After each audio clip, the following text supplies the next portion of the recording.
Bienvenue sur Mobility TV pour parler des big data, les big data au cœur de toutes les innovations dans l'automobile, la collecte, la gestion, la commercialisation et l'offre de services aux clients professionnels. Tout cela s'affine, on va le voir en détail avec nos invités. Julien Billon, bonjour. Bonjour. Directeur général de 3A Data, 60 ans d'expérience dans le secteur, pas vous, mais 3A Data. Exactement. Ouais. Et vous êtes, on le dit souvent, la mémoire du marché automobile français. Ça vaut beaucoup d'argent. Jochen Funk, bonjour. Bonjour. Vous êtes associé chez Deloitte Consulting et dans une autre vie, vous étiez directeur général de Seat France. Vous connaissez parfaitement le secteur et cette problématique. Et puis Adrien Pellegrini, bonjour. Bonjour. Vous êtes le fondateur de Blue DME, start-up on va dire. Tout à fait. Voilà. Combien d'années d'existence 4 ans. 4 ans, c'est tout neuf. Alors vous récupérez des données pour, avec de l'intelligence artificielle, proposer des actions commerciales à vos clients, que ce soit dans l'assurance ou dans l'automobile.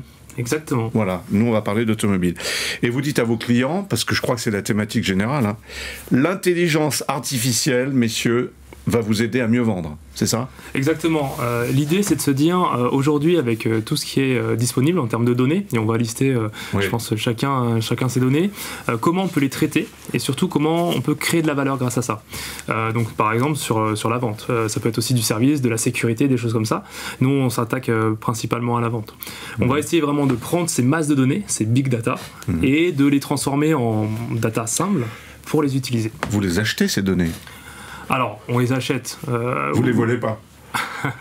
Ça, c'est une vraie question. Donc oui, bien sûr, il y a plein de réglementations sur l'achat de données, mais ça peut être aussi les marques, les distributeurs qui vont les générer. Ouais. Donc au final, c'est même eux, ces acteurs clés de la distribution et de la vente auto, qui vont générer ces données. Mais vous achetez des données à 3A Data ? Vous en achetez ? Il y a une démarche commerciale ? Tes clients achètent des données. Oui, c'est ça. Vos clients achètent des données. Exactement. Puis, je laisserai 3A Data répondre sur ce sujet-là. Mais en effet, 3A Data étant un fournisseur de données et de services, il y a des questions comme ça. Avant qu'on poursuive, Julien Billon, est-ce que la récession qu'on nous annonce et qu'on voit déjà des marchés mondiaux de l'automobile, ça veut dire moins d'investissement dans les data ? Je pense que ça devrait être l'inverse. C'est mon point de vue personnel. Après, on voit bien que l'ensemble des acteurs de l'automobile cherchent à inclure dans le modèle de revenu la data. C'est plus simplement vendre un véhicule et des services, c'est aussi la data pour proposer des nouveaux services. Donc clairement, ils devraient investir. Jochen Funk, vous êtes de cet avis ? Absolument. Quand on regarde les sondages des cabinets, ça peut être jusqu'à 10-15% du valeur d'une voiture. Chaque année, ça augmente ? Ah oui, chaque année, c'est lié à la technologie aussi. Il y a beaucoup plus de possibilités d'obtenir des données. Maintenant, il y a les voitures connectées qui augmentent chaque année. Et en plus, il y a aussi les connexions qui s'améliorent. Alors, on peut plus facilement faire, par exemple, le data brokerage, qui est... Qu'est-ce que c'est ? C'est de vendre des données des parties tiers pour des buts, bien sûr en respectant le GDPR, où vous pouvez les anonymiser, mais c'est une source de business pour le constructeur dans l'avenir. Alors, expliquez-nous un peu ce qu'on collecte aujourd'hui comme données, comme type de données qu'on ne collectait pas il y a 1 an ou 2. Alors, déjà l'IoT, ça on vient d'en parler, donc sur les voitures. Donc, même sur les voitures, si on va aller un petit peu plus loin, moi je pourrais citer donc, un grand acteur du VTC, je ne sais pas si on peut le citer, mais un grand acteur Exactement. Il y a une plateforme très intéressante qui va en fait vendre ou donner ces données de parcours de ses clients, donc sur cette mobilité. Donc ça c'est vraiment très intéressant pour les collectivités, pour essayer d'améliorer en fait tout ce qui va être les flux. Sur les voitures en elles-mêmes, on peut avoir... je vous interromps. Les collectivités, elles vont les acheter ces données. Alors, pour Uber, globalement, ils ont des partenariats de vente, mais pas que, parce qu'ils veulent aussi s'inscrire et continuer leur business. C'est aussi une source en fait de ROI, tout simplement de fournir cette open data. ROI. Retour sur investissement, cette open data qui est tout simplement je fournis ce service et dans ce cas-là la collectivité va m'aider aussi à mon business premier. Qu'est-ce qu'on a comme autres exemples d'actualité là, des données qu'on n'avait pas, des datas qu'on n'avait pas il y a 2-3 ans? Je ne suis pas sûr qu'il y ait de grandes nouveautés en termes de variété de données. En fait, ce qui change surtout, c'est l'accessibilité de la donnée. En fait, elle est plus accessible. Donc on peut avoir sa collecte propre en direct avec son business. On peut acheter de la donnée. Il y a des licences payantes d'achat de données. Il y a des licences gratuites, open data. il y a des partages d'intérêts. On voit que sur les données de mobilité, ça fonctionne beaucoup avec des échanges don contre don. On n'est pas encore dans un modèle totalement ouvert. Est-ce qu'il y a des pays où c'est ouvert ? C'est un fantasme en fait, l'ouverture. Quand on parle de monétisation de la donnée, en fait, très très vite, on se heurte à des sujets stratégiques. On veut bien vendre, mais on vend des choses qui ne vont pas nuire à l'activité. Et puis on n'a pas le droit de tout vendre. Et puis il y a le GDPR, le nouveau règlement en fait sur la protection des données qui est en vigueur depuis 2018. En France ? En Europe. En Europe, d'accord. Aux États-Unis aussi ? C'est un règlement européen, à ma connaissance, mais bien sûr, dans chaque pays, il y a certaines règles. Mais ça empêche en partie les big data, mais en même temps, vous voyez, si on regarde maintenant que les coûts sont à chaque fois plus importants d'avoir les big data sur l'utilisation des voitures, des pannes éventuelles qui peuvent se passer, ou même dans l'utilisation dans la circulation, là, on a chaque année plus de données qui sont utilisées et plus de business models qui se développent. Julien Billon, moi qui change de voiture assez souvent, qu'est-ce que vous savez de moi ? Tout dépend de ce que vous autorisez à ce qu'on puisse savoir sur vous. Mais quand est-ce que j'autorise ? Au moment de la collecte des informations, au moment où vous discutez avec le vendeur, au moment où vous faites vos déclarations administratives, au moment où vous faites l'entretien de votre véhicule, à chaque moment où, en fait, où on est susceptible de collecter de la donnée. Et ce qui est important, c'est la finalité. En fait, ce n'est pas interdit de traiter de la donnée. En revanche, on doit être transparent et on doit dire ce qu'on va faire. Qu'est-ce qu'apporte l'intelligence artificielle ? Parce que ça, c'est quand même assez récent dans tout ça. C'est assez récent, c'est aussi... Non, en même temps, ça ne l'est pas, mais enfin, dans ce qui nous occupe, le sujet qui nous occupe, c'est assez récent. Oui, c'est la démocratisation en fait, de cette intelligence artificielle qui est arrivée il n'y a pas si longtemps. Alors ça va apporter beaucoup de transformation des métiers, de tous les métiers. Si on prend l'automobile, donc on a parlé de la vente, ça va transformer vraiment le vendeur, il va avoir plus d'informations sur vous pour avoir un service qui va être premium, même si vous achetez une voiture non premium. Si vous parlez de l'après-vente, on va pouvoir prédire les pannes. Donc globalement, ça va vous faire gagner. Vous n'allez plus être en panne sur l'autoroute, vous allez être averti en amont qu'il faut passer chez le garagiste et vous allez être en sécurité. Donc en fait, c'est vraiment cette transformation des métiers. Et l'intelligence artificielle, si on veut vraiment mettre une petite définition, c'est vraiment comment je vais aider l'humain, en fait, grâce à l'intelligence, à mieux fonctionner, à mieux travailler. Vous avez lancé, je crois, il y a 2 ans, Julien Billon, 3A a lancé il y a 2 ans, un service de prédiction de vente de voitures. Alors, expliquez-nous. C'est le même fondement, en fait, que ce qu'on vient d'expliquer. En fait, en traitant en fait, un historique de données sur la longue période, donc 20 ans de données, de transactions automobiles, on arrive avec des modèles en fait, d'algorithmie qui ne sont pas extraordinaires. Il n'y a pas trop d'innovation sur le modèle en tant que tel. C'est des arbres de décision aléatoires classiques. On arrive à dire dans l'échantillon de données qui va vendre ou acheter un véhicule dans 3 à 6 mois. Donc... Quand vous dites qui, alors en France par exemple, les consommateurs, les propriétaires de voitures, vous savez quasiment quand est-ce qu'ils vont changer ? Alors en fait, c'est pas tout à fait ça. En fait, on peut sur la totalité du parc automobile français dire qu'il va y avoir un événement. En revanche, on a le droit de communiquer sur cet événement uniquement si, au terme de la loi informatique et liberté, on a le droit de le faire. Il y a beaucoup de juridique là-dedans, heureusement. Et non seulement on peut dire quand, mais on peut dire aussi quoi. Parce qu'on peut faire la répartition statistique de la cible. Et là, on n'est plus dans le prédictif, on est dans le prescriptif.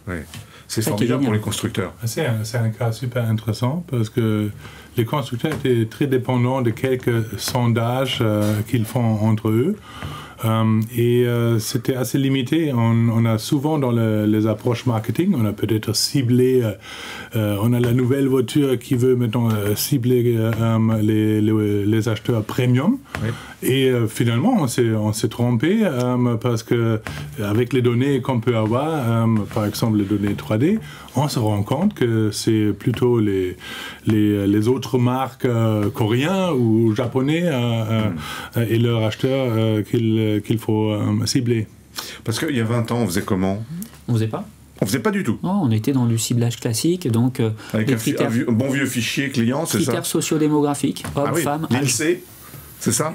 Et sur la base d'une déclaration en plus. Une déclaration, c'était terrible. Il n'y avait pas forcément de moyen de récupérer ça. Alors que là, je peux pas raconter de bêtises parce que tout est dans la mémoire de ma voiture, en gros. Alors de la voiture, de votre parcours internet aussi, potentiellement. Ça c'est digitalisé, c'est-à-dire que même aujourd'hui quand une personne vient en concession, parce qu'il y a encore des visites en concession, elle va prendre son smartphone pour pouvoir comparer, regarder en effet d'autres marques, d'autres choses directement en concession. Donc cette digitalisation en fait du parcours, que ça soit avant la vente, pendant la vente aussi et après la vente, va changer complètement la donne. Il y a 60 ans, qu'est-ce que c'était une donnée pour la 403 de mon grand-père ou de mon père? C'était une fiche perforée. Oui. Et dessus, il y avait quoi? Son nom? C'était une fiche perforée qui était transformée en 0 et en 1 sur des bandes magnétiques. Ouais. Mais on faisait déjà des statistiques. Oui, bien sûr. C'est juste que on peut maintenant, grâce au coût abordable de la technologie et à la masse de données, faire des statistiques plus évoluées. Alors c'est notre deuxième point. Comment est-ce que vous gérez ces données? Qu'est-ce que vous avez comme nouveaux outils aujourd'hui? Alors, donc, les outils, pour le dire, donc il y a plusieurs parties. Si on parle big data, donc il y a tout ce qui va être infrastructure. Et après, on va avoir tout ce qui va être puissance de calcul et logiciel. Donc, on a vraiment ça. En termes d'infrastructure, la révolution dernièrement, c'est le cloud qui va aider pas mal de monde à faire en fait, ce qu'on appelle des concepts. En fait, et tester des choses. Ça, c'est l'infrastructure, ça coûte moins cher. Pareil, au niveau du hardware, tout ce qui va être les machines, ça coûte aussi beaucoup moins cher. En termes de puissance de calcul, on est à peu près au même niveau, et en termes de logiciel, tout a été simplifié. C'est-à-dire qu'en quelques lignes, vous pouvez lancer des arbres de décision, vous pouvez lancer des algorithmes, qui vont vous donner peut-être pas le résultat le meilleur du monde, mais au moins un résultat qui vous dira est-ce que j'y vais ou est-ce que j'y vais pas. Donc pour vos clients, les constructeurs, ça coûte moins cher qu'il y a 2-3 ans. Les coûts baissent. À ambition égale, ça coûte moins cher. Oui, c'est des dimensions facteur 10 dans 3-4 ans pour le storage dans le cloud. Et surtout aussi pour le constructeur, l'évolution a été que maintenant ils partagent les données, ils sont prêts à travailler avec des spécialistes sur ça, ce qui était encore quelques années un peu plus difficile. Bien sûr, toujours avec la protection des données, mais c'était de laisser aux spécialistes les données, ça réduit aussi les coûts. Chez 3A Data, il y a une armée d'informaticiens devant des écrans, c'est ça? Non, les profils changent en fait. On parlait tout à l'heure d'infrastructure. Très clairement, aujourd'hui, ça coûte pas cher d'avoir une grande puissance de calcul. Ça sert à rien de le faire soi-même. Très récemment, nous, on a fait des tests sur le deep learning. Quelque chose qui était totalement inaccessible. Maintenant, il y a des sociétés qui sont spécialisées dans ce genre de prestations. On peut acheter des puissances de calcul et des moteurs de deep learning pour pas cher, pour poker, pour faire des tests justement, et se dire on y va ou on n'y va pas. Et donc, profil statisticien surtout. Des gens qui maîtrisent un peu la statistique et le métier. Blue DME, alors vos clients, c'est des grands constructeurs, entre autres Distributeurs. Principalement. Des concessionnaires. Concessionnaire, exactement. Le plus petit concessionnaire comme le gros concessionnaire? Alors ça c'est où il faut du volume. Il faut du volume, voilà. On peut aller chez des petits concessionnaires, ce sera plus facile d'aller chez des gros. Et en termes de marque, pareil, donc nous on travaille par exemple avec Renault, notamment Renault en Inde. Alors qu'est-ce que vous proposez à Renault en Inde? Qu'est-ce que vous leur vendez? Alors, nous, en fait, on fait surtout une proposition de valeur. C'est-à-dire que la partie technologique et technique, en fait, on essaie de l'effacer au maximum. On va le faire, mais on essaie de l'effacer au maximum. Nous, ce qu'on leur propose, c'est donc de l'aide à la vente, c'est-à-dire dire aux vendeurs directement dans la concession des actions recommandées pour mieux vendre. Voilà. Regardez cette personne-là, il faut aller la voir, il faut lui proposer une ristourne de 2%. Ça, c'est ce qu'on va leur donner. À côté de ça, derrière, il y a plein de machines qui tournent, de récupération de cette donnée, de matching de la donnée et d'algorithmie. Vous avez le profil, il va avoir la personnalité du client en face de lui, il saura que le client, il sera sensible à 2% ou à 5%. Si on a réussi à récolter assez de données, et c'est pour ça qu'il faut des moyens un peu plus, des grosses marques ou des choses comme ça, et des moyens digitaux, plus il y en a, mieux c'est. Si on a réussi à récolter assez de données, on pourra lui donner ce type d'information. Ça veut dire une formation plus scientifique pour les vendeurs? Absolument. Avant, dans l'automobile, il y avait ce grand problème qu'on a le constructeur qui a certaines données et le distributeur, le concessionnaire, et ils n'ont pas forcément tout le même intérêt, parce qu'aujourd'hui, on a de plus en plus des concessionnaires multimarques. Et là, ce qu'on appelle le lead management, par exemple, les opportunités qui entrent, ils sont beaucoup plus qualifiés, ils ont une vraie valeur, et ça aide aussi à la partage des données entre ces deux joueurs. Ouais. L'offre de services pour les clients professionnels, elle va se démultiplier à l'infini. On peut tout envisager. Je vais donner un exemple simple. Nous, depuis 60 ans, on travaille la donnée automobile. Ouais. Tous les jours, on a une nouvelle idée. Non, mais objectivement, sur les données en tant que telles, tous les jours, il y a un nouvel objet d'analyse qui émerge. Par exemple, donnez-nous un exemple. Segmentation du marché des particuliers. Oui. Aujourd'hui, on suit le marché des VN, particuliers, sociétés. Véhicules neufs, oui, particuliers, sociétés, d'accord. Aujourd'hui, grâce à de l'algorithmie, on peut faire une segmentation du marché particulier qui n'existait pas avant. Ouais. On peut vous dire, grâce à des comportements d'achat, des montants, des fréquences, des typologies d'achat, on peut segmenter le marché des particuliers alors qu'on ne savait pas le faire avant, parce qu'on n'avait pas et les capacités de calcul et les algorithmes pour le faire. Ouais. Donc c'est des nouveaux objets d'analyse. Ouais. Pour les commerciaux, c'est déterminant, enfin, pour les commerciaux dans les concessions. Oui. Complètement. Il faut leur faire comprendre que c'est déterminant, ça c'est une première chose. Mais est-ce que ça veut dire qu'ils vont être avec leur tablette sous les yeux et qu'ils vont être occupés et concentrés sur autre chose que le client? Vous voyez ce que je veux dire? Alors non. Alors ça c'est un vrai point, c'est trouver vraiment le juste milieu. Le métier de la vente de véhicules, c'est un métier qui est physique. Voilà. Le vendeur, il parle, c'est aussi un métier qui est souvent passion. On va réussir à rajouter une option, rajouter une couleur, parce que la personne en face, on arrive à la passionner, à lui faire aimer le produit. Donc il ne faut pas qu'elle soit sur sa tablette, il ne faut pas qu'elle soit concentrée autre part. Par contre, il est obligatoire d'avoir ce type d'information pour avoir des parcours sans couture pour la clientèle. Ouais. D'accord avec ça? Absolument. Ouais. Nous avons vu dans les concessions aussi une séparation des fonctions. Ouais. Si vous regardez le marché très avancé sur le digital, comme les États-Unis ou en Chine... Ils sont plus avancés que nous aux États-Unis? Absolument. Aux États-Unis, vous aviez déjà, il y a 15 ans, ce qu'on appelle referral services, alors des entreprises qui ont amené des opportunités et des clients prospectifs aux concessionnaires. Et ça, c'est la source des contacts la plus importante aux États-Unis. Et ça commence ici aussi, que finalement, en concession, vous avez besoin de quelqu'un ou même toute l'équipe qui gère les opportunités digitales. Donc, tous ces métiers vont se professionnaliser encore plus, hein, évidemment. Et l'enjeu, c'est la connaissance client. En fait, la technologie doit s'effacer pour apporter la valeur de la connaissance client. Quand vous entrez dans une concession pour acheter une voiture, on est content en fait parce que la personne elle vous connaît. Si vous êtes un anonyme, quand moi je vais chez mon charcutier le dimanche, le matin, je suis content parce qu'il sait ce que je vais. Voilà, c'est pareil. L'enjeu il est là. Est-ce qu'il y a des 3A data en Allemagne, aux États-Unis Oui, en Allemagne, oui. Mais avec aux Pays-Bas aussi. Avec le même statut que vous, avec la même force de frappe que vous. Ah oui. 60 ans d'expérience aussi. Oui, aux États-Unis on a IHS, Expolk, en Angleterre on a Jeto. Qui savent tout aussi de. Non, parce que alors on a eu cette chance en France en fait d'avoir eu beaucoup d'informations pendant longtemps. Très détaillé. 2009 est arrivé avec la réforme de l'immatriculation. Nous, une source primaire de données, c'est le système d'immatriculation des véhicules. 2009, c'est un peu changé. Ça, cette affaire d'immatriculation? Déjà, on est passé dans un open data sous licence payante. Donc, c'est l'ouverture totale en fait de la donnée. Bon, faut mettre quand même un petit billet, mais c'est l'ouverture totale de la donnée, alors que ce n'était pas le cas avant. Oui, absolument, oui. Comment vous voyez le développement de votre start-up, vous, dans les 5 ans qui viennent? Allez, on ne va pas aller trop loin, mais... On devient une licorne, comme l'a dit le président dernièrement. Non, l'idée, c'est vraiment de travailler sur l'impact en fait, de la data sur l'humain. Et on se concentre donc dans 2 domaines, mais l'automobile est un de nos domaines principaux. L'automobile et l'assurance?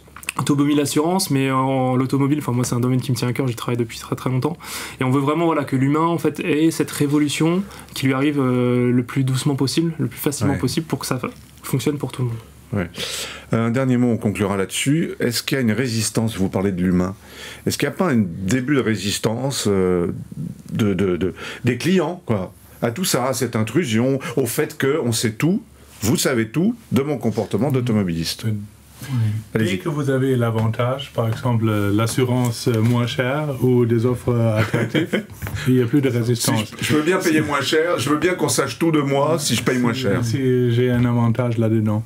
Là où il y a un peu de résistance, et surtout dans les pays comme la France et l'Allemagne, c'est les deux pays les plus résistants en Europe. Je ne peux pas dire si c'est maintenant dans le ranking vraiment 1 et 2, mais parmi les pays où il se pose le plus de questions, ce sont les deux. Vous le sentez, ça, vous? Ouais, complètement. Et si on part à l'autre bout du monde en Inde, ils se posent pas du tout de questions, par exemple.